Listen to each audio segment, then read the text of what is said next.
livro do Apocalipse, não fosse sobre o futuro distante, sabe? Cheio de símbolos que a gente tenta decifrar. Mas sim, tipo, um relato histórico mesmo, literal, de coisas que já aconteceram. E se o autor, olha só, não fosse o apóstolo João, mas sim João Batista? Bem-vindos a mais uma análise profunda aqui no nosso espaço. Hoje, a gente tem em mãos um material bem intrigante. São áudios, anotações, que trazem uma visão conhecida como teologia de impacto. É, assim, uma reinterpretação bem radical de textos bíblicos que muita gente conhece, né? Nossa tarefa aqui é tentar explorar como essa perspectiva conecta Gênesis, os profetas, os evangelhos e o próprio Apocalipse de um jeito totalmente inesperado. A ideia central, pelo que entendi, é que muitos eventos que a gente costuma ver como simbólicos ou lá para o futuro seriam, na verdade, literais e já teriam ocorrido. E essa abordagem, ela joga uma luz bem diferente em passagens conhecidas, né? Como aquela do jovem rico em Lucas 18. As fontes que a gente analisou sugerem que o dilema daquele moço rico não era só um apego pessoal assim. Refletia um problema maior. Na época de Jesus, o próprio Templo de Jerusalém tinha virado um centro financeiro poderoso. Quase uma Wall Street da antiguidade. Nossa! E ali, segundo essa visão, se adorava Mamon. E não Mamon só como símbolo do dinheiro, tá? Mas como uma entidade mesmo, uma divindade das riquezas, que era reconhecida na época. Isso tem a ver com aquela ideia de decadência do sistema religioso daquele tempo, certo? Sim, uma decadência profunda do sistema levítico. As fontes usam uma imagem forte, que é a da cadeira de Moisés, sabe? O lugar da autoridade do ensino da lei. Sim, lembro disso. Ela ainda existia fisicamente, mas estava espiritualmente vazia. Faltava vida, faltava, o espírito ali. A adoração a Mamon no templo seria um sintoma bem claro disso tudo. E Jesus veio justamente para confrontar e, transcender esse sistema. Entendido. Nossa missão, então, é pegar os pontos mais instigantes e desafiadores dessa teologia de impacto, olhando só para o material que a gente recebeu, e apresentar de forma clara. Ok, vamos começar a desempacotar isso. O ponto de partida parece ser o próprio Apocalipse, né? Correto. A afirmação central da teologia de impacto sobre o Apocalipse é: esquece a ideia de que é primariamente um livro de linguagem simbólica sobre o fim dos tempos. Tipo dragões, bestas. Isso, dragões, bestas, números como 144.000, 666, tudo isso se referiria a realidades concretas daquela época. Pessoas, impérios, eventos históricos ou, quem sabe, realidades espirituais presentes naquele contexto específico. E o famoso número 666, como ele entra nisso? Então, a interpretação aqui foge totalmente da gematria, né? Aquele cálculo com letras. As fontes argumentam que 666 se refere a uma pessoa específica, uma figura histórica conhecida por João Batista na época. Alguém real. Alguém que, encarnava a maldade de forma tão clara que esse número identificava ele diretamente para os leitores originais. Não seria um enigma para o futuro, mas uma referência direta a alguém do presente de João. Sacou? Saquei. E falando em João, a autoria do Apocalipse é outro ponto que, quebra com a tradição. As fontes dizem que foi João Batista, não o apóstolo João. Sim. E essa afirmação está ligada a uma interpretação muito literal da experiência de João lá na ilha de Patmos, quando o texto diz que ele caiu a seus pés como morto, lá em Apocalipse 1:17. Sim. A teologia de impacto entende isso literalmente. João Batista teria morrido, biologicamente, e ressuscitado ali mesmo em Patmos. Morreu e ressuscitou. Literalmente. Isso é, impactante mesmo. Qual a implicação disso para o ministério dele, então, segundo essa visão? Seria fundamental. Essa experiência de morte e ressurreição seria, a base da autoridade única de João Batista. Teria sido isso que capacitou ele a fazer um batismo que, segundo essas fontes, não era só simbólico, entende? Como assim? Era um ato eficaz para livrar as pessoas do julgamento que estava vindo, um julgamento ligado ao sistema antigo, o sistema geovásico, como as fontes chamam. Ele só poderia batizar para a ressurreição porque ele mesmo teria passado por ela. Entendi. Então, o poder do batismo dele viria dessa experiência pessoal e literal. Exatamente. E tem mais. Essa visão identifica o próprio João Batista com aquela figura semelhante ao Filho do Homem que o profeta Daniel viu e que aparece também no começo do Apocalipse, no capítulo 1. Uhum. Seria uma figura preparatória, poderosa, que rege com vara de ferro no início, mas distinta de Jesus, que é o Filho do Homem definitivo. João Batista seria o precursor nesse sentido também. E tem mais uma conexão que me pareceu bem surpreendente. O livro da vida. Ah, sim! De acordo com essas fontes, o livro da vida que a Bíblia menciona várias vezes não seria um registro etéreo lá no céu. Seria o próprio livro físico do Apocalipse, a revelação dada a João Batista. O próprio livro? É. Quando Jesus fala que os nomes dos discípulos estão escritos nos céus, lá em Lucas 10, 20, a interpretação aqui é que ele se referia a ter o nome registrado nesse livro específico, nessa revelação apocalíptica. O céu, nesse contexto, seria o próprio pergaminho, o rolo que continha a revelação. Nossa, isso muda bastante a perspectiva. E essa revelação, Apocalipse, é chamada nas fontes de lei apocalíptica.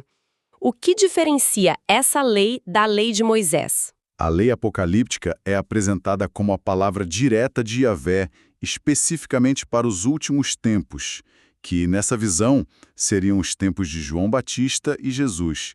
E essa lei seria superior à lei mosaica. Superior? Por Por quê? quê? Porque na época de Jesus, a lei mosaica já estaria, assim, em decadência, adoecida, espiritualmente vazia, como a gente falou da imagem da cadeira de Moisés. O sistema levítico estava corrompido, muito focado no ritual externo e culminando na adoração a Mamum, lá no templo. Então, Jesus veio cumprir essa lei apocalíptica e não a mosaica. Exatamente. As fontes apontam que quando Jesus diz que não veio abolir a lei, mas cumpri-la, ele se referia a essa lei apocalíptica superior, que estava em plena vigência e exigia uma resposta radical.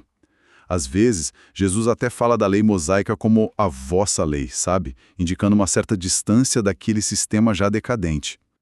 O fim da lei que Cristo representa seria o cumprimento e o encerramento dessa lei apocalíptica, não da mosaica, que já estava, moribunda. Essa distinção entre as leis, claro, levanta perguntas sobre como o pecado era entendido, né? Parece que tem uma redefinição radical aí também. Sim, tem. A teologia de impacto argumenta que o pecado, no sentido original, fundamental, aquilo que separava a humanidade de Deus e trazia a morte como consequência, estava ligado a uma condição específica que as fontes chamam de relação jeovástica. Relação jeovástica. Basicamente, seria o pacto e a dinâmica particular entre Deus, como Yahvé, e a humanidade, especialmente Israel sob a lei antiga. Uma relação onde a transgressão resultava, assim, inescapavelmente em morte espiritual e depois física. Essa condição original, essa doença congênita do pecado, teria sido definitivamente quebrada e encerrada pela morte e ressurreição de Cristo. E o que acontece com o que a gente chama de pecado depois de Cristo? Depois da obra completa de Cristo, o que a gente ainda chama de pecado seria, na verdade, erros, faltas graves, transgressões, mas não mais aquela condição original que definia a relação com Deus e determinava o destino eterno, sabe? A estrutura fundamental da relação mudou. Quer dizer, as pessoas ainda erram? Claro, as pessoas ainda podem errar, e esses erros têm consequências, mas não carregam mais aquela condenação intrínseca da relação jeovásíca. Isso talvez ajude a embeber as passagens do Novo Testamento que ainda falam sobre pecado. Seriam referências a essas faltas graves ou talvez, sei lá, resquícios da mentalidade antiga? Exatamente isso. Seriam referências a essas faltas ou a dificuldade que algumas comunidades tinham em abandonar completamente a mentalidade da lei antiga. Um exemplo interessante é a blasfêmia contra o Espírito Santo. Sim. Nessa lisão, isso não se referiria ao Espírito Santo da Trindade como a gente entende depois, mas especificamente à rejeição do espírito jeovásico que atuava em Israel antes de Cristo, o espírito ligado às profecias, às manifestações divinas da antiga aliança. Rejeitar essa manifestação específica antes da obra de Cristo era imperdoável naquele contexto pré-cristão. E qual a consequência maior dessa redefinição do pecado e do cumprimento da lei apocalíptica por Cristo? A consequência, segundo as fontes, é monumental. Uma ressurreição universal garantida para toda a humanidade por meio da obra de Cristo. Universal, para todos. Sim, como a condição original do pecado foi quebrada na cruz e a ressurreição de Cristo é um fato consumado para a natureza humana que ele assumiu, a vida eterna estaria assegurada para todos, independentemente das faltas cometidas depois dele. A salvação, nesse sentido, é entendida como puramente pela graça de Cristo, um dom universal. Mas então... As pessoas podem antecipar a vivência dessa realidade, pela fé em Cristo aqui e agora, ou podem retardar essa consciência até o momento final, mas o destino da ressurreição estaria garantido para todos. É uma visão bem diferente, né? Uma ressurreição universal garantida, isso certamente desafia muitas interpretações tradicionais. E falando em interpretações literais e, assim, chocantes, a visão sobre Maria, a mãe de Jesus, também entra nessa categoria. As fontes falam de morte e ressurreição para ela também. De fato, é uma das afirmações mais surpreendentes. As fontes interpretam aquela passagem de Lucas, onde o anjo diz que a sombra do Altíssimo cobriria Maria. Sim, em Lucas 1,35. Isso. Interpretam de forma extremamente literal. Nessa leitura, sombra é sinônimo de morte. Portanto, Maria teria morrido, literalmente, ao ser coberta por essa sombra. Morreu ao conceber Jesus. Mas como isso funcionaria? A ideia é que Jesus, a palavra encarnada, teria entrado no corpo dela já inerte, sem vida. Um corpo morto não poderia gerar ou transmitir a condição de pecado, entende? E então, a própria vida de Cristo dentro dela a teria ressuscitado dias depois. Seria a primeira ressurreição realizada por Jesus ainda no ventre. E qual é a implicação disso? Isso explicaria, por exemplo, a doutrina da virgindade perpétua de Maria. Tendo passado por essa experiência única de morte e ressuscitação, ligada diretamente à concepção divina, ela não teria tido uma vida conjugal normal com José depois, nem outros filhos. Ela se tornaria uma figura única. Exato, consagrada por essa experiência. E tem mais. As fontes identificam Maria e Isabel, a mãe de João Batista, que também teve uma concepção milagrosa, como sendo as duas testemunhas mencionadas no livro do Apocalipse, capítulo 11. Figuras literais, históricas, não simbólicas. Realmente, são interpretações que viram o entendimento comum de cabeça para baixo. Voltando um pouco ao templo e à questão de Mamon que a gente mencionou no início, como as fontes aprofundam essa conexão entre a corrupção financeira e a decadência espiritual? Elas pintam um quadro bem vivo do Templo de Jerusalém, não só como um lugar de culto decadente, mas como um verdadeiro centro financeiro corrupto.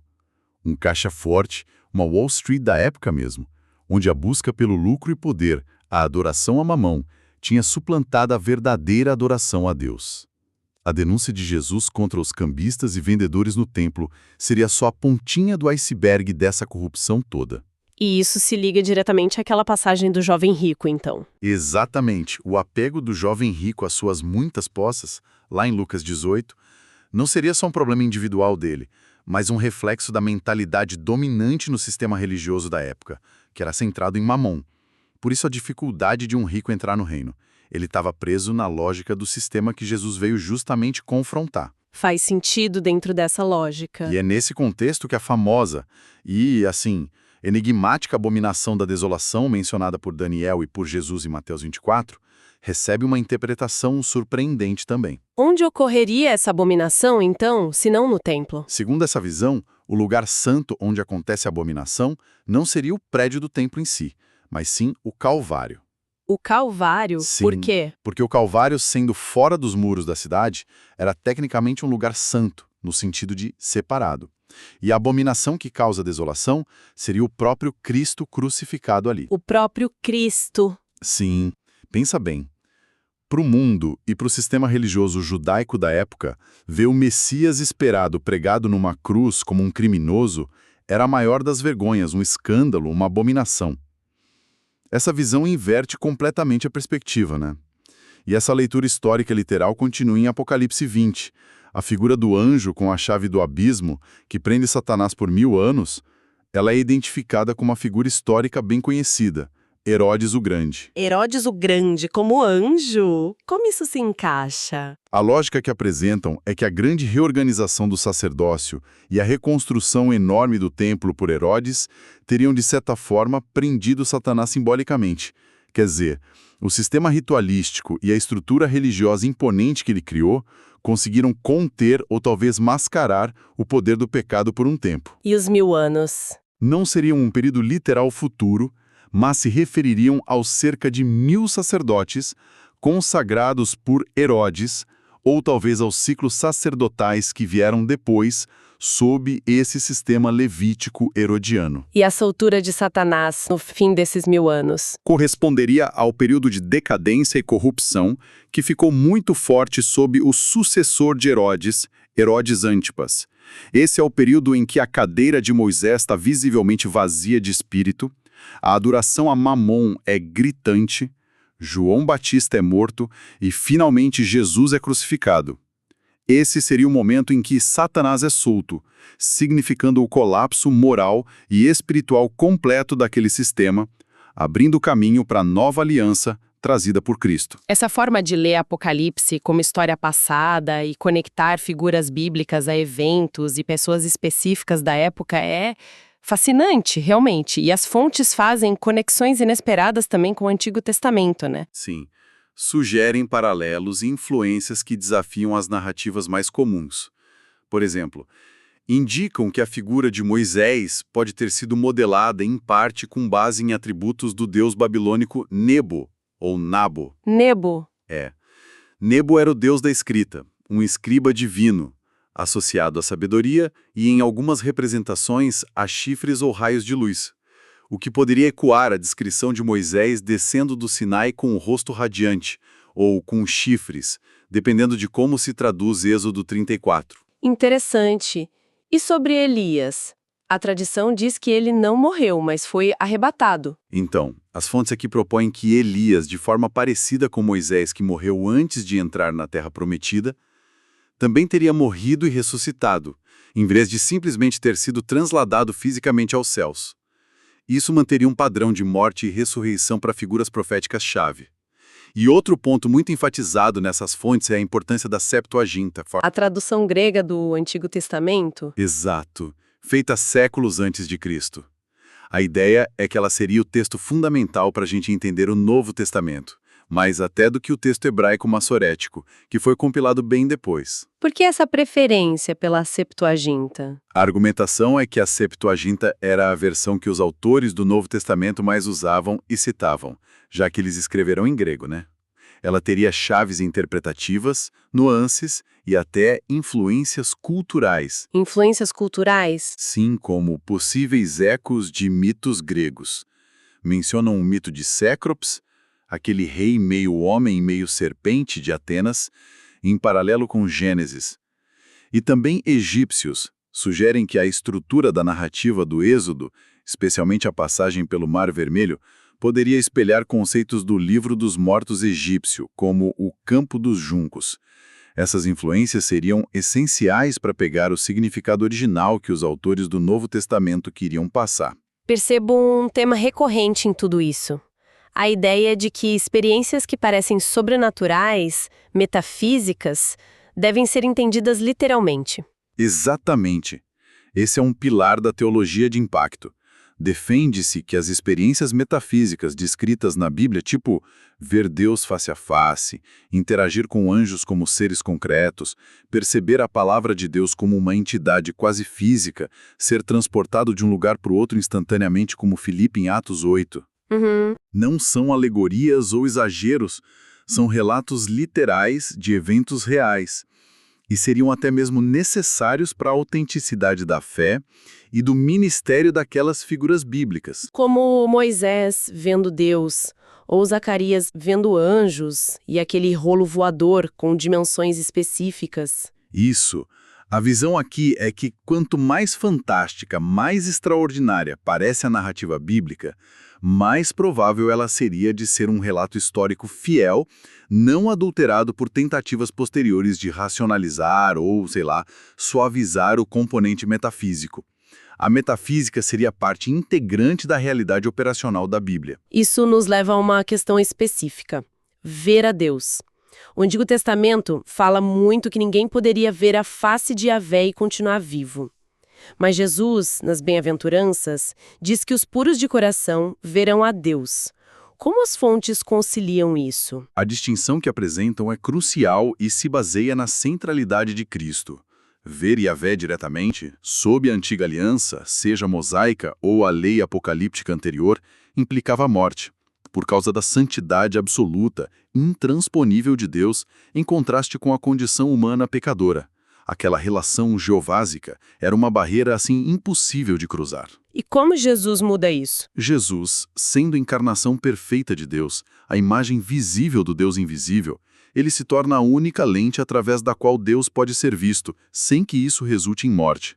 Quem vê Cristo, vê o Pai, como o próprio Jesus afirma lá em João 14:9. Ah, sim. Depois da encarnação, não teria como ver Deus ao lado de Cristo ou além dele. Ele é o mediador absoluto dessa visão. A pureza de coração que Jesus menciona seria a condição necessária para reconhecer e perceber Deus em e através de Cristo. Ele se torna o olho, o cristalino, sabe? O único instrumento pelo qual a visão de Deus é possível para a humanidade. Tentar ver Deus fora de Cristo seria, nessa perspectiva, impossível ou infrutífero. Que jornada por essas interpretações. Vamos recapitular rapidinho os pontos principais que a gente extraiu das fontes? Vimos o Apocalipse reinterpretado não como símbolo futuro, mas como história literal e lei divina cumprida lá no passado. João Batista como seu autor, alguém que teria passado por morte e ressurreição literais. Maria, também morrendo e ressuscitando ao conceber Jesus. O conceito de pecado original como uma condição específica. A relação geovásica, que termina com a obra de Cristo, resultando numa ressurreição universal garantida. Isso. Figuras históricas como Herodes, interpretadas como agentes apocalípticos. O templo como um centro financeiro corrupto, adorador de Mamon, sendo pano de fundo para a denúncia de Jesus ao jovem rico. E a metafísica, as experiências sobrenaturais como um componente literal e essencial da realidade bíblica. Exatamente. Essas são as ideias centrais que emergem da análise dessas fontes da teologia de impacto. Elas desafiam, assim, frontalmente séculos de interpretação tradicional, né? Propõem uma leitura onde o espiritual e o histórico se manifestam de forma concreta, literal e muito interligada. Desde Gênesis, passando por essas possíveis influências egípcias e babilônicas percebidas na Septuaginta, culminando nas visões de Daniel e João Batista e encontrando seu cumprimento final e definitivo na vida, morte e ressurreição de Jesus. Figuras como Zacarias, que algumas fontes até apontam como o autor de Hebreus, e a primazia da Septuaginta grega são peças importantes nesse quebra-cabeça reinterpretado. Diante de tudo isso, fica uma reflexão final, né? Um pensamento talvez provocativo para quem nos ouve. Se, como essas fontes sugerem, o Apocalipse não é uma profecia flexível sobre um futuro incerto, mas sim uma lei divina irrevogável, que detalhou eventos históricos concretos, culminando na obra de Jesus e sendo cumprida ali, como isso reconfigura a nossa compreensão sobre o desenrolar da história e a intervenção divina depois dele? Boa pergunta. Se o roteiro apocalíptico fundamental já foi cumprido e a ressurreição é, como afirmam, universalmente garantida pela graça de Cristo, qual se torna o propósito da fé, da vida cristã e da própria história humana nesse novo paradigma? Uma questão para a gente pensar, né?